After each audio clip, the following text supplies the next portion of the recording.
Good morning student. देखिएगा, उस दिन हम पढ़ रहे थे, मैंने आपको बताया अति पूंजीकरण के कारण।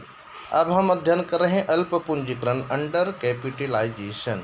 ठीक है, पेज नंबर 352 पर हम चर्चा कर रहे हैं।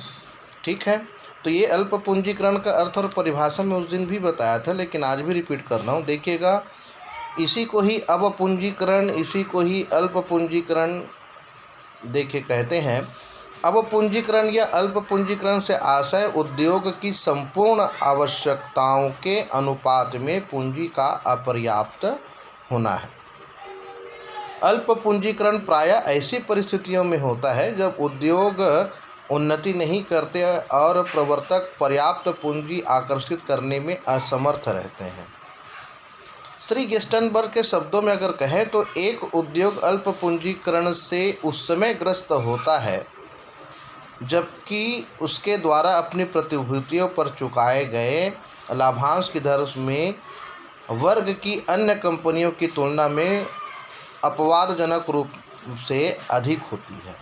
ठीक है, या इसके पास इतनी कम पूंजी हो कि जिसका व्यापार कठिनाई से चलता हो।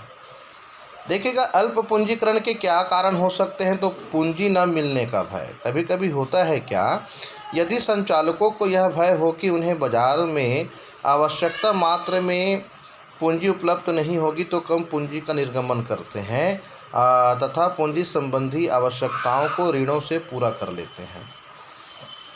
दूसरी चीज़ है पूंजी एवं प्रबंध पर नियंत्रण की भावना, यानी जब कंपनी के संचालकों की यह भावना हो कि कंपनी पर पूर्ण नियंत्रण उनका हो, तब वे कम पूंजी का निर्गमन करते हैं और पूंजी का अधिकांश हिस्सा स्वयं ही क्रय कर लेते हैं।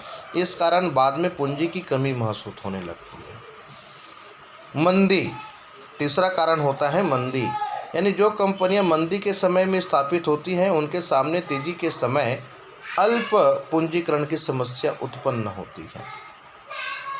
चौथी चीज़ है लाभांश में अदृश्य वृद्धि, यानी जिन कंपनियों की स्थापना अवसाद काल में होती है ऐसे समय में विनियोजित पूंजी पर अधिक लाभ होता है। पांचवा है भविष्य में आय का कम अनुमान।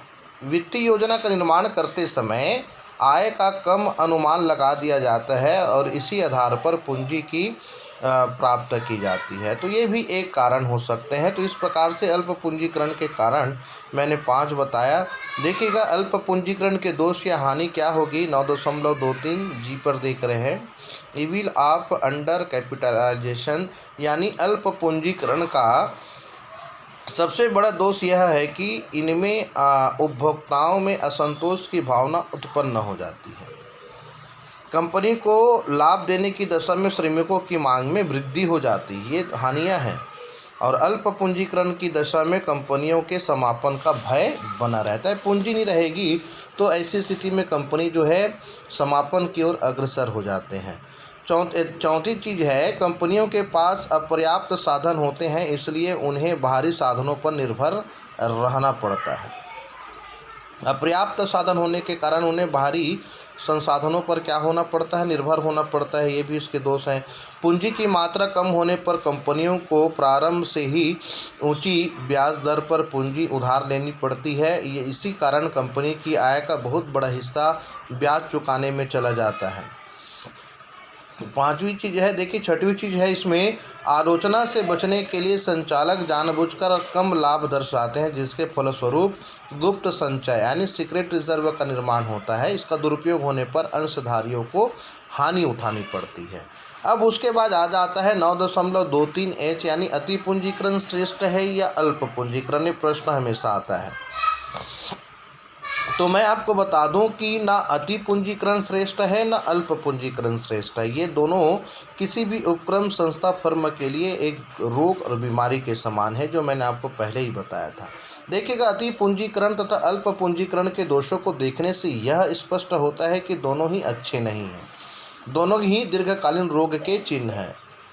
जहाँ अति पूंजीकरण से उपक्रम की वित्तीय संरचना पर भारी दबाव पड़ता है और अंशधारियों तथा उपभोक्ताओं को क्षति होती है, वहाँ अल्प पूंजीकरण प्रतिस्पर्धी प्रतियोगिता में ढकेलता है